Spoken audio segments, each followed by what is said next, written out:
Hey, it's raining here, YouTube. Sorry I'm out of breath. I just wanted to make a video while I had this on my mind. I've learned a lot about derealization, depersonalization, anxiety. If you're a new subscriber and old, I know I repeat myself a lot, but it's important. I think I figured out what I already knew. Knowing is half the battle. Awareness is maybe even more than half.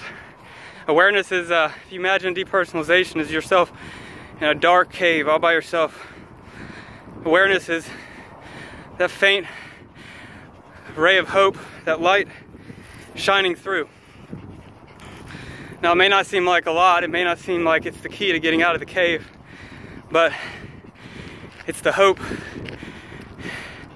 It's like the one crack that breaks the entire pane. Pain as in window pane. So, over the last few days I've had some startling revelations.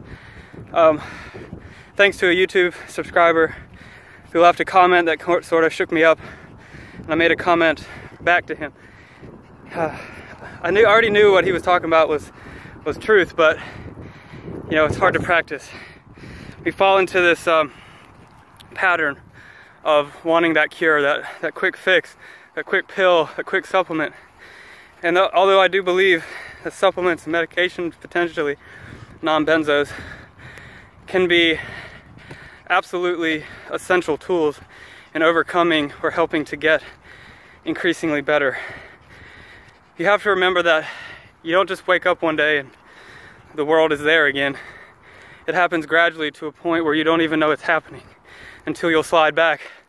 And just remember, you will slide back, especially if you start to do some of the destructive behaviors that led you to the original depersonalization. If you could come up with a way to thank your brain, thank yourself, thank God, thank whoever for giving you the depersonalization, that's the ultimate tool to breaking through it.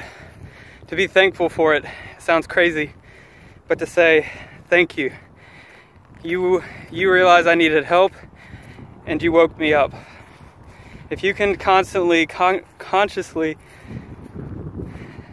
give thanks to it daily, many times a day, every hour if you have to, try to get it into a habit. Subscribe and follow some other videos and I'll have some more information. But I'm someone who's been through it and someone who's seen the other side. Someone that's still living through it. And also, my trigger is a chronic pain condition. So if you don't have a chronic pain condition, then you'll probably have a lot more success realizing your goal than I will. But it's through a lot of trial and error that I've been able to share my testimony with you. I don't have a lot of time left on my video on my phone because I shot another video earlier. Sorry, I'm trying to put my wristband on, but what I've been doing is running towards my depersonalization. If you listen to the Dare response on Audible, it'll help a lot. It'll explain it in a lot better detail than I can, but you gotta run towards your fears. You gotta face them head on, even though it's uncomfortable. Claire Weeks realized that more than 50 years ago, 60, 70 years ago. But when I go running, which I don't want to do, I've been lazing out, watching Netflix, getting lost. That's my drug of choice nowadays, is distraction. I don't want to sit by myself. I don't want to sit in the present. I just want to get trapped into a Netflix binge, which seems to help on the surface, but when the show's over, I feel more detached. I used to be in a position where I couldn't even watch TV. I couldn't even play video games. I couldn't even comprehend anything anyone was saying because I was so lost inside myself. And it was because of many, many years of physical pain and anxiety and untreated depression. Those sort of all coalesced and created the collapse that was my depersonalization. And I just went on this run and I really pushed myself to do 3 miles. I pushed myself to boost past that threshold, which gave me a norepinephrine boost. You raise serotonin, and just like antidepressants, when you run, when you exercise, do cardio. But if you do it hardcore, it can raise norepinephrine. You can listen to the Upward Spiral for that. At Last a Life is great. The Dare response, like I said. But let me just tell you, if you don't think I know what I'm talking about, then that's fine. You can click off this, but I was in the deepest realms of hell. Not just depersonalized, but horrible pain, physical pain, and I've come back from it. Just 2 days ago, I was driving to the beach by myself. I used to not even be able to drive to the store. I was driving. It was well, my wife was with me, not by myself, but I was driving.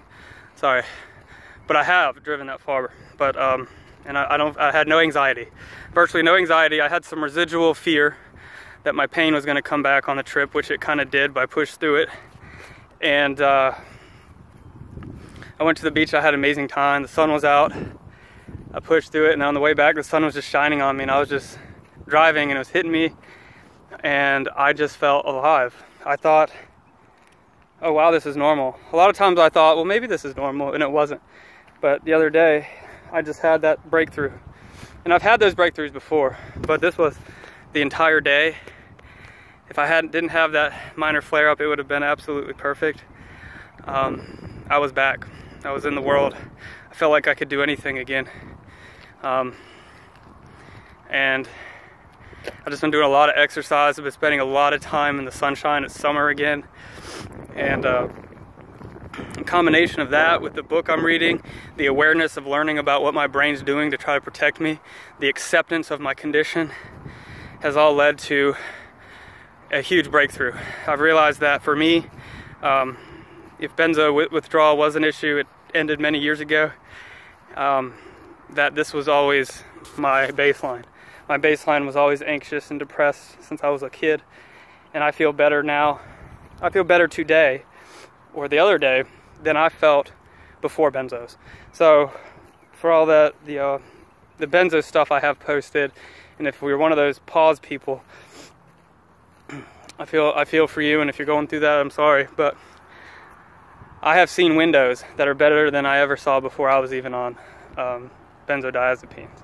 So, and that's due to my change, which took me many years to get to. And I just realized, I remember when I first became depersonalized, I couldn't feel laughter, or I couldn't laugh, I couldn't feel pleasure, I couldn't feel joy. I still have a lot of reservations and fears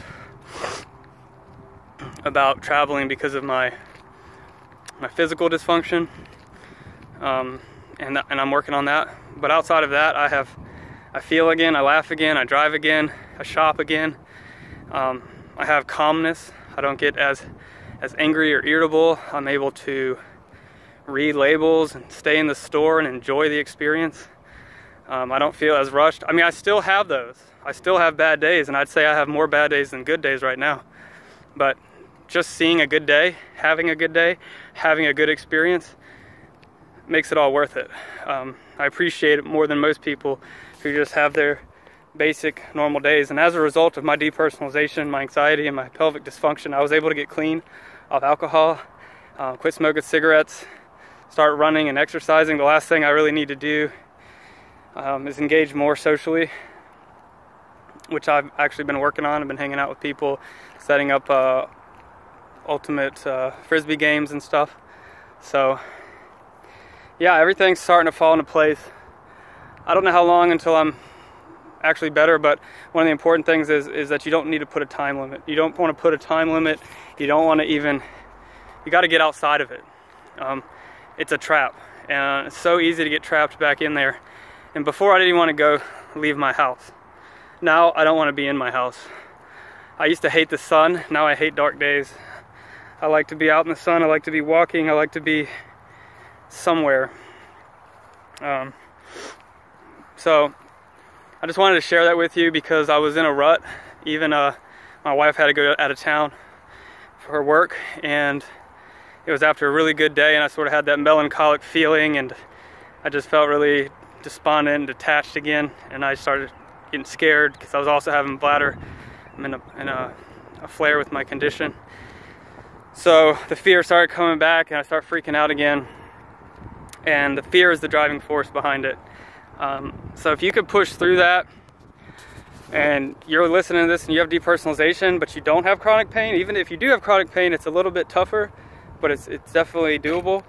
But if you don't, then you're going to be miles ahead of me if you don't have that trigger, which you probably have triggers, but psychological triggers are a lot easier to get through. So yeah, subscribe, watch some of my videos. I probably go back and forth in a lot of them. I have good days, I have bad days. But the important thing is I have good days. Never thought I'd have good days again. And I realized I'm running a new successful mobile application. I've raised a lot of money in funding. I've got a good job with the government. Got a good education, and I have so much to be grateful for. Actually, I'll show you my truck. Just about my dream truck, my four-wheel drive Toyota Tacoma. So I mean, physical stuff don't do anything. I thought for a long time that if I worked hard and I got money and I made a physical success of myself, that it would heal me. Nothing could have been further from the truth. It was just another distraction, and if anything, it made me worse. But now I'm focusing on just pure healing, pure health and wellness and spirituality and faith. So there's a lot of things I need to work on, but I'm just very grateful to be alive and to have had experiences and see the light. So even on your dark days, just remember those good windows, because you will get them. It's going to happen. And I really just want y'all to understand that. And I'm boosting my neurochemicals through cardio. And thank God I can do that. I know a lot of you, may be in different situations, but you got to find a way to get out there. Get outside your mind. And get into the world. Alright, well, I hope that this finds you well, and I hope that you have learned something from it. Please feel free to subscribe. I can't wait to post some follow-up videos as I'm getting very, very close to finding full peace and recovery. God bless you guys, and I'll see you on the other side.